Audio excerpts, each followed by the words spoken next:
My mother was not a mom to me. She gave birth to me and then she gave me away to so many different family members and friends of hers over the years that I cannot say she raised me. The longest I was ever under her roof was 2 nights, and that was because she was paid to take me for that period of time. She had issues with my biological father, who died before I was born, and she always liked to bring up how I was his kid, etc. Anything to make me less hers and more someone else's problem. One time she sent me to live with a friend of hers who was an addict and never checked on me. My grandma was the only person I was with who loved and cared about me. But she died when I was barely 6. She had me for 3 years. She had to pay my mother to take me in for the 2 days she did. An aunt told me about that sometime after that. My mother met some guy about 18 months ago and they got married recently, and now she's expecting a baby with him. From the outside, he appears to be a top-notch guy. He was interested in getting to know me and said that he would want me to be part of their family. But he knows she didn't raise me or treat me well. He knows she didn't even put me on their wedding guest list herself. He's also witnessed her tell me I'm her father's daughter in the most venom-filled way possible. Then he heard her say she would be a mom for the first time. So I wonder if he's actually good underneath, or maybe he cares about appearances. But I didn't go to their wedding because I didn't receive an invite. Now that she's pregnant, I'm expected to play pretend and act like we're some kind of family. The only reason I know any of this is she showed up at my job and tried to talk to me. She said I need to at least look supportive of their family, but I should really show my face around them more now that she's married and having a kid. I told her that I would not cheer on her do-over family and she needed to accept that people might judge her, but I didn't care. She called me spiteful and a witch. Then, the one relative I do stay in touch with told me I shouldn't be so sour about the baby and call them a do-over family because they are innocent. Am I the idiot? Not the idiot.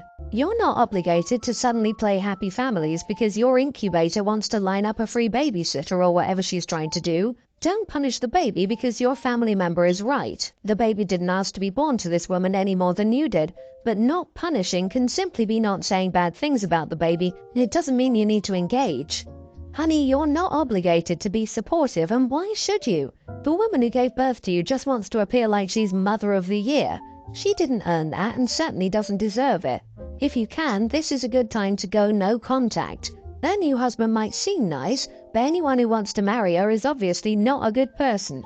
The guy, well, who knows? Maybe he's blind to her faults. Maybe he's hopeful that she's grown up. Maybe he was raised in a household where her behavior seemed normal. It's hard to say. I wish him the best and move along.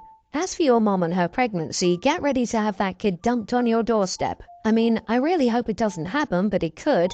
She's made it clear that you are your father's child, not hers, so why she now expects you to be part of her family is strange. Not strange, she doesn't want her new guy to know she's terrible. That's why OP wasn't invited to the wedding. She probably invented some story about OP being a brat and ruining her big day. Oh, and your mother seems to be the one who's sour about your father and has blamed an innocent child, you, all this time in the process. Exactly, your mother literally had to be paid to take care of you.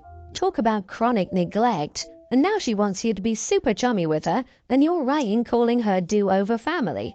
Jesus, it really puts my own problems into perspective. I don't know why you still have any contact with this witch. I don't know how someone could have a baby with this woman knowing what she did to you. Screw that monster. I'm 32 female getting married in August. My best friend Chrissy, fake name 30 female, agreed to be my maid of honor and seemed excited for me. I told her I wanted my colors to be dark green and pale pink, and she agreed it was a really pretty combination. So when we were dress shopping, she kept picking out green dresses. I told her I wanted her to wear pink instead. She was disappointed and said she doesn't like pink and would probably not buy a dress from the store we were at if it wasn't in a color she wanted, because the boutique was pricey. I can understand that, so I just asked that she find an appropriate dress in the specific shade of pink I like. Since then, she's been sending me links to dresses that are not close to the color at all and green ones with pink floral. She commented that when I was her maid of honor a few years ago, she let me buy a dress I've worn multiple times since. This made me angry because her colors were navy and silver, so of course the blue dress she wanted me to buy was more versatile. But it's my turn now, and I think the dress is a standard part of the maid of honor role. It's making me think she won't be a good maid of honor to me.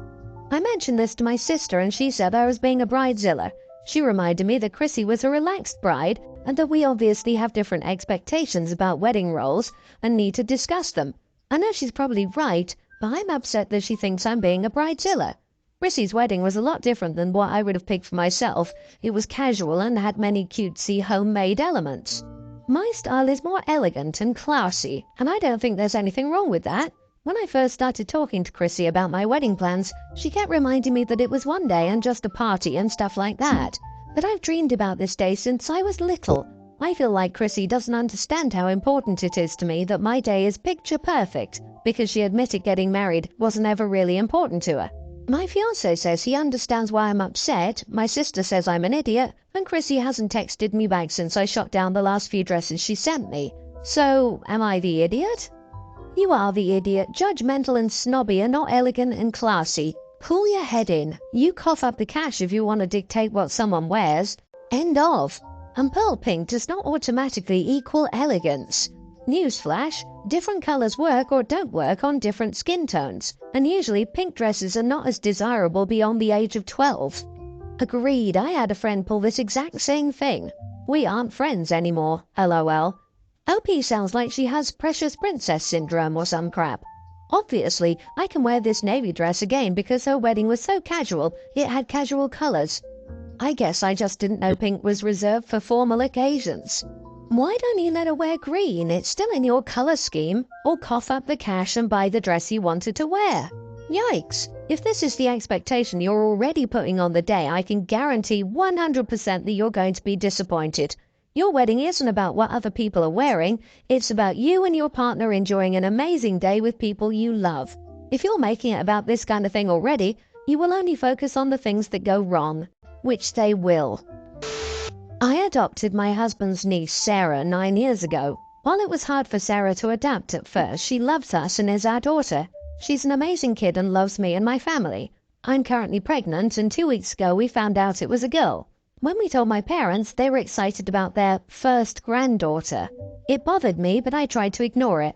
But yesterday, I had enough. Mum mentioned things to pass down, and I reacted stronger than I probably should have, but I was pretty mad. Sarah has been their granddaughter since she was a toddler. Luckily, they didn't say it around Sarah, but I was unhappy. We fought over it, with them claiming Sarah doesn't count and trying to justify it by saying she's from my husband's family, not ours. But she's my daughter, their granddaughter. She calls them her grandparents. My sister is her aunt, and my nephew is her cousin. If they don't accept Sarah, then there's no way I want them around either daughter. My husband thinks that what they said was wrong, but thinks I should let it go. He believes it wasn't meant the way I'm taking it. But with his history, he tends to be a bit of a pushover regarding family. Understanding, obviously, but still. And they haven't apologized. If anything, they've doubled down. I don't want Sarah hearing any of this, and if I can't trust them to treat our girls equally, then I can't trust them with them. Everyone else thinks I'm overreacting, but I disagree. Not the idiot. Family is about love, not blood. Sarah is your daughter, and your parents should treat her as such. Standing up for your children and ensuring they are treated equally is important. I could somewhat understand their baby's excitement if this was a recent adoption and they hadn't bonded with her yet. But she's been your daughter, their granddaughter, for most of her life. They don't deserve to be around Sarah, and your husband also needs a reality check. They've spoken aloud what their true feelings are. They will show favoritism. This will be a problem. The fact that they're doubling down says it all. OP should trust their instinct to shield their children from people who have those feelings. Once the baby is here, they won't be as good about hiding or won't even try to hide it anymore. I was adopted by my stepdad when I was young, and my dad's grandparents always accepted me, but my dad's aunt never did. She never counted me as her niece, but her parents always stood up for me and corrected her. My grandmother told her she needed to get over herself. So thank you. Stand your ground and please keep fighting for both your daughters. I come from a family of very hairy and very fair-skinned women. The hair is thick and very dark. Hair removal has always been a common topic of discussion amongst us throughout our lives. Many of my aunts, siblings and cousins have spent tons on laser hair removal over the years. And when I say hairy, I mean facial hair, back hair, stomach hair, which would be more common in your average man. My youngest sister is your crunchy granola mom, an all-natural type.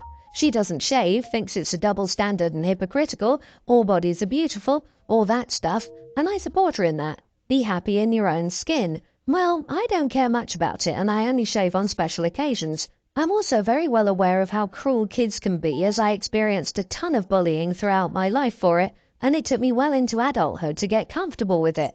My sister's daughter, Teen, has the hairy gene, and I suspect possibly some kind of hormonal issue. As a young teen, she had extensive facial hair, including from her chin to her neck, thicker in some spots than your average arm hair. My sister allows her to shave only from the knee down, and she'll also shave her face, but she tends to get razor burn and a 5 o'clock shadow. My sister refuses to allow her to waste money on satisfying society's unfair beauty standards. Anyway, my niece asked me to take her.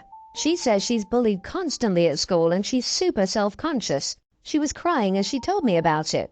She even once got chemical burns on her face after sneaking out of her friend's mom's bathroom in the middle of the night and trying to use depilatory cream. I asked my sister if I could take my niece to get waxed, and she said no, and went on about how I shouldn't be forcing my beauty standards on her daughter. I actually don't personally care what she does about it. Still, she was struggling with it, so when she asked again because she had her first high school dance coming up and she wanted to look normal, her words, I took her to get waxed without telling my sister. She obviously lost her temper with me, saying I overstepped and had no right to overrule her as a parent. I told her letting her daughter be miserable so she could prove a point to society made her a bad mom. Am I the idiot? Not the idiot. As a formerly hairy teenager, I wish someone had done this for me. In my case, it wasn't a crunchy granola mom. It was a conservative mom who didn't want me to grow up too fast. Which, biology doesn't care what you want, Mom. Puberty is here in all its hairy glory. Another concern was that I wanted to shave to attract boys when, in reality, the whole reason I wanted to shave was because of the girls, because they were the only ones who noticed my hair. Pointedly. Conservative moms. Mine once wouldn't let me get a bath candle because she thought it would lead me to getting pregnant. Her logic was that candles in the bath are romantic and would put me in a mood, making me want intimacy. I just wanted the candle because the lights in our bathroom hurt my eyes when I sat in the tub. She got a lot better about that nonsense as she got older. Like pregnant with the baby Jesus from a candle ghost that appeared because he got in the mood. Good old conservative education. OP, continue helping your niece feel pretty. We're not her parents and she deserves every chance to avoid childhood trauma. Your sister is forcing her beauty standards on her daughter. Mid-teens is old enough to make decisions about your appearance. Imagine not having any feelings about your daughter being bullied in school. Does she even understand the statistics of kids her age self-editing? Your sister needs to pull her head out of her butt and understand it is not about her or her views. It's about her daughter. Also, your niece needs to get checked for PCOS. I had excessive hair growth that's gone away now that I'm on the pill. Personally, I think you did right by your niece. Screw your sister's feelings, no offense. You're trying to make her life a little easier in one of the most difficult times in her life. I, female 42, was told by my husband 51 that I shouldn't dress up to go to our child's elementary school. I love fashion and do tend to dress up. I don't like wearing jeans, I don't like the feel and it's hot where I live. So I wear a lot of skirts, usually T-length or to the knee, and trouser-type pants. I love finding interesting prints and cuts. I usually wear heels and only wear activewear to the gym. I've spent a lot of hours cultivating my wardrobe. I volunteer at my daughter's school often. I'm on the PTO board and do pick-up and drop-off, so I'm there a lot, and the teachers know me pretty well. I'm also one of the older moms in elementary, and my husband is the oldest dad. We were at an awards ceremony. I was wearing a printed jumpsuit with an asymmetrical neckline. One of the teachers told me I always looked like I just walked off the set of Intimacy in the City. I took it as a compliment since it's an iconic show. My husband said it wasn't, and she's saying I'm always overdressed. He also said the other parents don't appreciate me trying to show off since they mostly wear jeans or activewear. My husband is retired and rarely dresses up, which is fine with me, especially since he had to wear a suit every day for 30 years. It's all personal preference, I think. I just prefer different. He used to love my style but seems over it since he retired. So, should I be dressing more like other parents? Not the idiot. The teacher meant that as a compliment. Teachers don't randomly slag involved parents, especially not for looking stylish. Your husband is just wrong on this. Dress however you like. I tend to dress for comfort, but I always enjoy seeing a confident person dressing in a way that makes them happy. I 100% guarantee this isn't about you dressing up or the teachers or other moms. This is because some